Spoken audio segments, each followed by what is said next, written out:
So, you want to save the world with clean energy? Make money doing it? Confused about the economic and technical realities of residential and commercial solar, batteries, heat pumps, EVs? Want the real-world scoop on new energy technologies, not manufacturer hype? Then tune in to the Weekly Energy Show, hosted by Barry Cinnamon. Insights from Barry's 40-plus years in the solar and energy industry will help you understand the future ways we'll generate and consume energy. And now, here's Barry.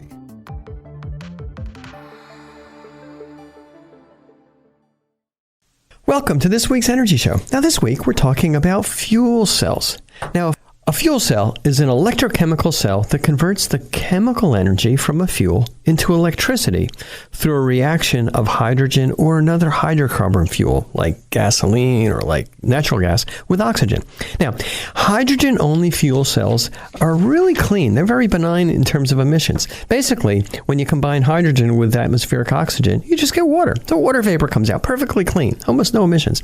But fuel cells that use hydrocarbon fuels, such as natural gas, will emit CO2. It's a hydrocarbon. There's carbon in the fuel. That carbon turns into CO2. You can't kind of put it in the water. So those fuel cells emit CO2 and water. Pretty clean still. All right. Now, fuel cells are different than batteries because a battery has the energy coming from a chemical reaction that's already present in the battery, whereas a fuel cell requires a continuous source of fuel and oxygen to sustain the chemical reaction. Now, the good thing about fuel cells is they can continually produce electricity for as long as fuel and oxygen are supplied. So, natural gas fuel cell, you got natural gas coming in, it sucks in air for the reaction, and you can kind of keep producing power as long as you have that natural gas. Now, the history of fuel cells goes back it's almost 100 years. It's the first commercial use of fuel cells came from NASA, basically, because NASA was saying, hey, we need energy up in the sky, up in our satellites, up in our space stations. Where are we going to get that energy? Now, they had solar cells and solar power, but that's kind of limited. And you need a burst of energy, and you may be on the wrong side of the sun, shadowed by the Earth or the moon. What are you going to do? So they came up with a really elegant idea to use these fuel cells, this old technology. And basically what they're doing in these space fuel cells is they have tanks of hydrogen, compressed hydrogen, and they have tanks of oxygen. And you obviously need oxygen to breathe. And they combine the two to generate power. It's kind of interesting if you think about the closed loop, then you just have water to drink coming off. And then if you have enough sunlight from solar panels, instead of batteries, back then they didn't have good rechargeable batteries, but you can then turn that water with energy back into hydrogen and oxygen and repeat the cycle as long as you got energy. And it's kind of elegant. The efficiency wasn't that great. It was kind of clunky. But anyway, so right now, fuel cells are used primarily for backup power for commercial, industrial, and, residential buildings are kind of talking about it. It's not really taken off. And in remote inaccessible areas. So obviously, any kind of remote and inaccessible area, you're going to need fuel to get to that area, so they do need to be refueled. Now, they're also being used to power vehicles. California's got a really good program where they've got a fuel hydrogen infrastructure, and they've got hydrogen filling stations for these vehicles, cars, automobiles, buses, and other vehicles to kind of charge up, and you can have this fuel cell powered vehicle. Kind of cool. We'll talk about that in more in a minute. All right. So let's take a quick look at the underlying technology in fuel cells. And they're kind of like batteries. A fuel cell has an anode, a cathode, and an electrolyte. And this electrolyte allows positively charged hydrogen ions, or basically it's just a proton. You strip the electron off the hydrogen molecule and you get a proton. And these ions move between the two sides of the fuel cell. At the anode, there's a catalyst. This is kind of a chemical reaction that changes the fuel, usually hydrogen, into a positively charged ion. That's a proton, basically, and a negatively charged electron. And so this electrolyte's designed specifically so that the ions can pass through it, but the electrons cannot. So the free electrons are kind of kicked off. Where do they go? They go around a wire and create an electric current. And that electric current is what's used to do work. And you stack these things up, you get plenty of voltage and current. The ions go through the electrolyte to the cathode. And at the cathode, the ions are reunited, recombined with electrode. The electrons, they come back with less energy. And the two react with a third chemical, usually oxygen, to create water or carbon dioxide. So it's like a battery, but it just has a continuous use of fuel and continually consumes oxygen, whereas a battery is kind of all self-contained. Now, a related technology is a flow battery. In a flow battery, the fuel's actually in the liquid electrolyte, and it can be regenerated by recharging. So the fuel is consumed in the electrolyte loses its energy, and then you can kind of send current back into this electrolyte in a flow battery and store energy. So it's really a battery. Okay.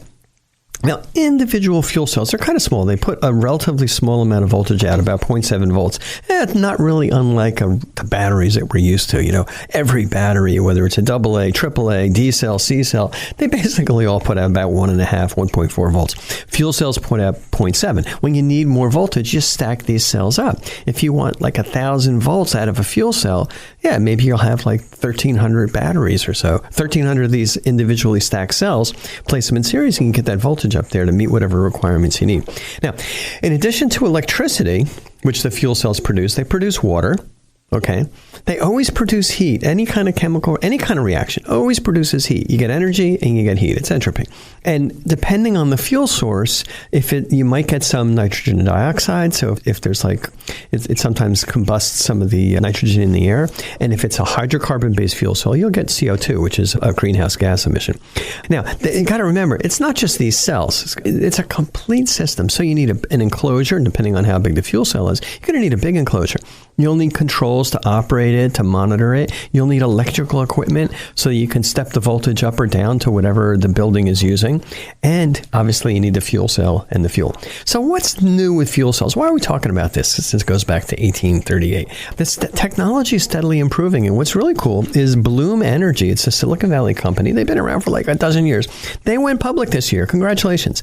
They've got hundreds of installations of their large 200 kilowatt fuel cells at a lot of big companies. There's companies around California and really all over the country and eventually the world. Now, they originally called these fuel cells Bloom boxes. And I think they kind of repositioned the company so that they're now called Bloom Energy Servers. Yeah, a server, it sounds computery. Well, no surprise, because they're selling these servers to many server farms. We got lots of server farms around the country, basically to power all of our electronics. And that's what Bloom is doing. They've created these energy servers. And we'll talk more about exactly what they do. All right. So these conventional fuel cells use hydrogen. And we'll come back to Bloom in a minute. But where does the hydrogen come from? Hydrogen comes from natural gas. So you pump natural gas out of the ground, you combine it with high pressure steam in a process called reforming, and then you get pure hydrogen coming out plus carbon dioxide. All right. Anytime you have a hydrogen fuel cell, although the hydrogen may combust very cleanly, you have to remember that basically the hydrogen is coming from natural gas and you've got CO2 emissions. So it really doesn't help in terms of emissions or efficiency. It's actually hurting compared to solar and batteries. Now, Bloom's fuel cell doesn't use a liquid electrolyte. It uses a solid oxide electrolyte. It's different than these conventional membrane fuels. The membranes keep the electrolyte apart, but basically it functions the same way. And Bloom says they can use a variety of fuels. Primarily natural gas from the utility, right? Almost every building's got natural gas. There's a pipe comes in from the utility. There's a meter. You got as much gas as you want. And so in the Bloom Energy Server, that fuel cell oxidizes the natural gas. You get electricity coming out, and you get water, and you get carbon dioxide. Now, the natural gas from the utility, you have to remember, that's from conventional drilling and fracking. I remember years ago when Bloom came out, they said they were getting their natural gas from biological sources, basically captured cow emissions. Now, if you're using captured cow emissions, you can kind of capture that.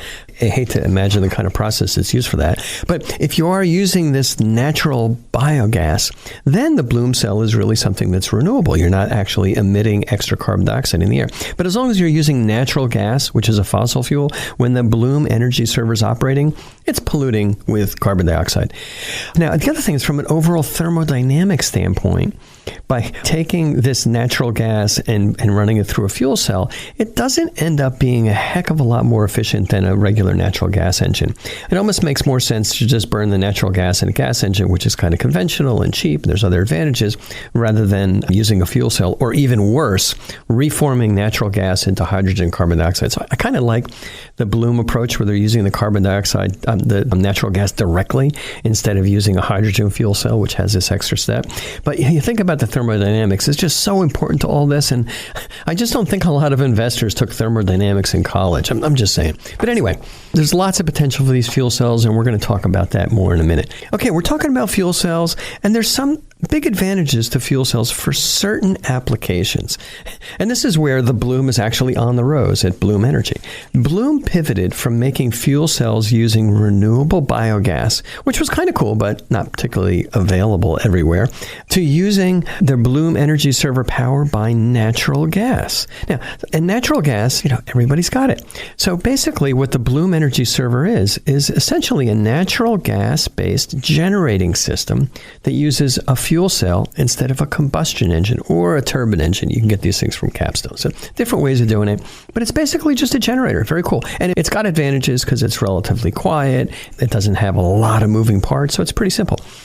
But the question is, how does the Bloom server, the Bloom Energy Server, compare to a natural gas combustion engine? Well, I kind of looked at some efficiency information. It's kind of hard to get this data. It's not really third party. But Bloom claims an efficiency of between 65 down to 53% when producing electricity. I was kind of looking at their spec sheet, and usually people put the smaller number first and the bigger number second, but I think Bloom wanted to get that 65% number out there first. Now, then I looked at the efficiency of a commercial 200 kilowatt, same size as the Bloom Energy Server, Capstone turbine, and that's about 33% efficient when producing electricity. So the Bloom Energy Server is more efficient. Maybe that's because a lot of these engines, especially turbines and to a lesser degree piston engines, internal combustion engines, they kind of always have to run. And if you're running them at a low power level, they're not going to run really efficiently, whereas if they're running at the optimal power level, they can be pretty efficient. And I think with a fuel cell, once they're up to the right operating temperature, they can kind of ramp up and down more effectively. Now, what about a conventional natural gas piston engine? I mean, I have a gasoline generator. You can go, all of them right now are pretty much natural gas available. Those engines are about 40% efficient when producing electricity, and that's without energy recovery. Now, when you start talking about some degree of energy recovery, combined cycle gas turbines, and these are the things that utilities are putting in, have multiple stages on their turbines. They're actually able to use some of the waste heat. They can have efficiency up to 60%, which is, I think, going to be on the average better than Bloom, but they want to operate it at a certain level. They can't ramp up and down.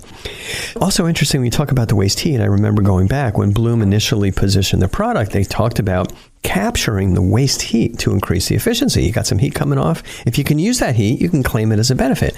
The problem is that it's often not worth the hassle. Like, what do you do with the heat? Most commercial buildings have plenty of excess heat, and they have minimal hot water demands. The best thing you can do with heat is to use it to make hot water, but if you don't need a lot of hot water, it gets really expensive to use that heat. All right, let's take a look at another factor which is really important when you kind of look at some of these generators. Now, what about maintenance? Well, most gas and diesel generators require maintenance. They're not designed to be running 24/7 like a utility generating system. They're basically designed to come on for a few hours or maybe a day or two when there's an emergency and they shut off.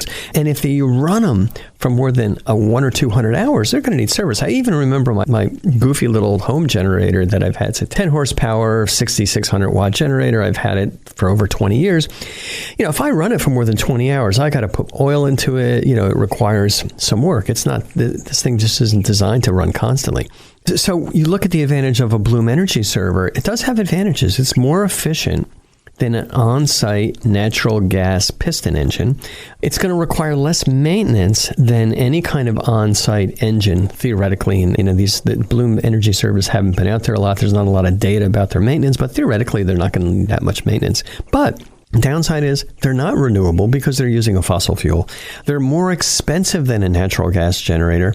The other thing is they're much bigger than a natural gas generator. And you can kind of see some of these parameters when you look at the specs on the Bloom Energy Server. And taking a look at their spec sheet. It's a 200 kilowatt power output. I was thinking about that, 200 kilowatts. When I drive my car, there's a tachometer. It's not really a tachometer. It tells me how much power I'm producing, not in horsepower or in kilowatts. So 200 kilowatts is about the same as 268 horsepower. That's an average car these days. So if you took the engine in an average car, put a generator on it, it's going to put out 200 kilowatts. It'd be pretty reliable too. All right. So this Bloom Energy Server, 200 kilowatt power output. This design that I looked at puts out 480 volts at three-phase, which is a conventional commercial electrical service. It uses pressurized natural gas or biogas, if you can get it. And it has basically the same emissions as a natural gas engine. You got CO2 coming off and then water vapor. The weight, 12.6 tons. Multiplying that out, that's over 25,000 pounds. That's pretty big. And the size of this thing is about the size of half a shipping container. So you look at, two of these things are going to be the size of a large semi. So not really that small and definitely not that light. Expected life, according to Bloom, about 10 years. There will be maintenance required. And you're going to have to, and the maintenance, it's going to be all kinds of different maintenance I expect. But the main maintenance is replacing the fuel cell stacks, these individual cells that put out 0.7 volts each. They may require maintenance, and there's not a lot of information about that. So there's going to be some work involved in kind of supporting these things. Now, what about the economics? That's kind of key. When customers are buying these things, server farms or Fortune 500 companies are buying these, they want to make sure the economics are there. Now, Bloom says that these things are cheaper than grid power. And I really can't figure out the economics because I don't have enough data. It's not clear what the upfront costs are. It's not clear what the incentives are. It's not clear what the maintenance costs are. We know what the fuel costs are. But Bloom Energy seems to be doing fairly well. They were doing well enough to pull off an IPO, and they're selling to Fortune 500 companies. And basically, if those benefits are there and they're able to produce power cheaper than grid power over long term, it makes sense. It also makes sense as kind of a very good way of providing backup power. So your primary power can also provide backup power. Obviously, all these buildings are also connected to the grid, so maybe they're operating in a mode where they're using the fuel cell, and if there's maintenance or problems with the fuel cell, they use the grid as a backup. The real question to me is how fuel cells compare to batteries combined with solar. Now, as I mentioned, fuel cells are definitely not renewable, and I haven't seen a lot of companies that are really doing great distributing and collecting biogas. So I'd consider that an impractical technology at this point. So it's not really clear what the long-term costs are. We have a lot of data about solar and batteries, and it is something that kind of makes some pretty good sense. It's easy to get a large solar power purchase agreement for about $0.05 a kilowatt hour. Certainly I see them for a lot less. You can add batteries onto these PPAs for less than 2 cents a kilowatt hour. I mean, really, I'm seeing utility scale acquisitions of 3 cents a kilowatt hour for the solar, 0.5 cent a kilowatt hour for the battery. So that kind of brings the price way down. And also, we've got a lot of documentation on operating experience with solar and batteries. They're pretty reliable. But you can't get a lot of power at night. You're limited to what's in the battery, so you're still going to need the grid. But the other advantage is, and we're talking to our backup power customers all the time, when you have solar and battery backup system, you got power for an extended period of time. If there's a big disaster, I think back to the 89 earthquake, I think back to other situations that we have, fires, hurricanes. As long as the sun's up, the sun's going to charge the batteries every morning. So you're in pretty good shape. You basically have an indefinite source of power. All right. On the other hand, these natural gas generators, anything like a fuel cell, they depend on that utility gas. And if there's an earthquake, if there's a fire, those gas lines are going to be shut down to prevent more leaks. So generators like Bloom Energy servers are also going to be down during a big disaster. So if I were running a server farm, I would like to get kind of what I call layered power and backup sources. I'd want to have my grid power supplemented with solar and storage. And I'd like to have a diesel or a natural gas generator for backup and power at night. And, depending on what the economics are with the Bloom Energy server, I'd like to get that, but I just don't have enough information about it. Now, in general, talking about fuel cells more specifically, they're becoming more popular. Toyota's selling their Mira hydrogen fuel cell car. You can fill up with hydrogen from special filling stations. And the good news is that the fill-up takes about as long as it takes to fill up gas. So it doesn't take hours as it does to recharge with a battery. But there's a big problem with fuel cell cars. The hydrogen's coming from natural gas. It's not renewable. It's more expensive to run on hydrogen than directly on natural gas. You might as well just burn natural gas directly. And also, you look at what a fuel cell car is, and we've done a radio show on that. It's basically an electric vehicle. You got a battery, you got an electric motor, you got everything else. Plus, you got a fuel cell, and you got a tank. So it's more expensive than an EV. I'd say at the rate battery prices are declining, you might as well drive a pure battery EV or drive a gas or natural gas hybrid car. You get the same efficiency and emissions. So in conclusion, fuel cells are an emerging technology. They may have some applications, and Bloom Energy server is certainly showing that Fortune 500 companies are interested, but they're not renewable, they're not cheap, and they're not efficient.